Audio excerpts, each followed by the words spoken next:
Hello everyone, this is Legomationist, and today I'm going to show you how to make the grenade animation shown in my How to Bring Your Legos to Life number 10.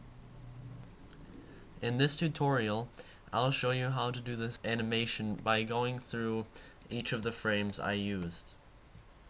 So, let's get started. So, the first frame, we see our minifigure holding the gun. This is important because we have to show the audience what's going on. Because if we start off immediately with a quick movement, whoever's watching may be confused. So for the first frame, I usually set it to about 1 second, like this. Now the second frame, before the guy throws a grenade, he holsters his gun. So these frames here are him moving the gun down. So each frame, his arm goes down a little bit.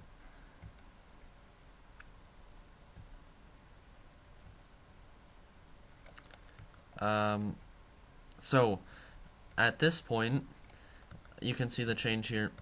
The gun was far back enough behind his arm so that when we remove it at high speeds, it looks like he has just holstered the gun. So then he has to take out the grenade in this frame. So basically in the movie, when we have it at 15 frames per second, this will look like he just holstered the pistol and pulled out a grenade in one motion. So he's starting to raise the grenade now to get ready to throw it. In this frame, we can see his arm to the left, or his left arm basically is starting to move towards the grenade, which the right hand is turning. Now, this is important because eventually the left arm is going to meet with the top of the grenade to pull the pin. So let's go back to this frame. So the grenade comes closer, and then here we're ready to pull the pin. So when we do this frame where his left arm comes up and the grenade goes down, it appears that he just pulled the pin out of the grenade. So now to throw the grenade, he basically just gets the grenade straight in his hands and he starts to lift it again. He's leaning back a little bit, getting ready to throw. And now I believe that after this frame, this is the highest his arm will go up. After this, he throws the grenade. So to make it look like he's aiming the grenade right now, we want to increase the time that he has it held up high. So it looks like he's basically taking a pause to aim. So let's set it to about 1/3 of a second, because that's about 5 frames at 15 frames per second. You can make longer pauses, shorter pauses, but that's what I used in my How to Bring Your Legos to Life, so I'm just going to keep it that way. So now he's starting, his body is coming forward, and he's leaning forward. The grenade is starting to come out of his hand, and in this frame here, the grenade is already rotating out of his hand. When we take it away in this frame, when it's at high speeds, these 3 frames, it looks like he just threw the grenade. So to finish the motion, he basically pauses here after the finish of the throw. Excuse me about that. This was also 5 frames in How to Bring Your Legos to Life, so we're going to set it to about 1/3 of a second. So,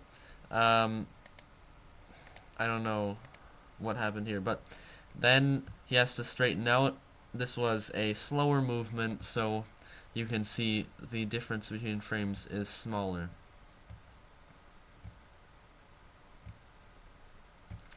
And now, to make it 15 frames per second, right now each of these is 0.13 seconds long, which is about 7 frames per second. This is only half as fast as I want it to be.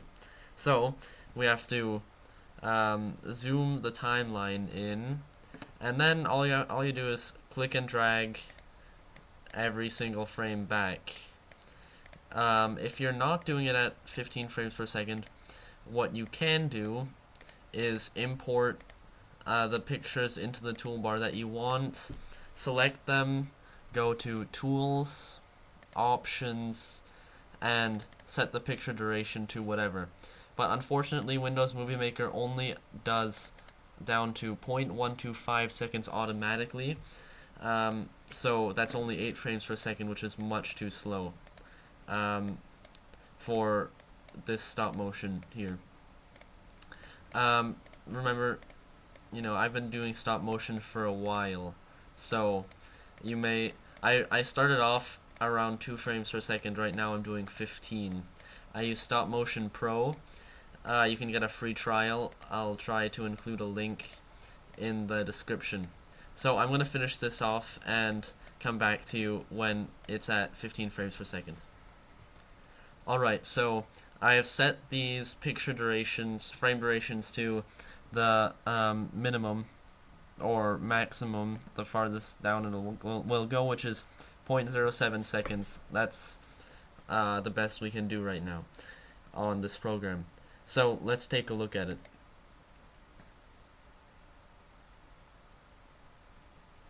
Now, two things. I don't like how long this first frame is.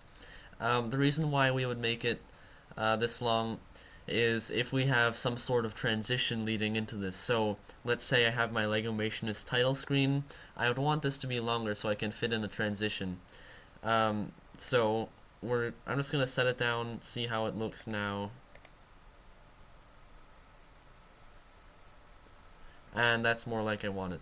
So another thing, this end, the last frame, we want it to be a bit longer to show that the move is ended. So I'm just going to set it to 1 second long. And it looks like we're pretty much done. Please feel free to leave a comment on requests, whatever you want me to, whatever, tutorials you want me to do. I can give you suggestions. Feel free to leave a video response with the same animation or some other animation you've seen in my How to Bring Your Legos to Life series. And thanks for watching. Check out my other tutorials if this helped you. And so, see you soon. Thanks.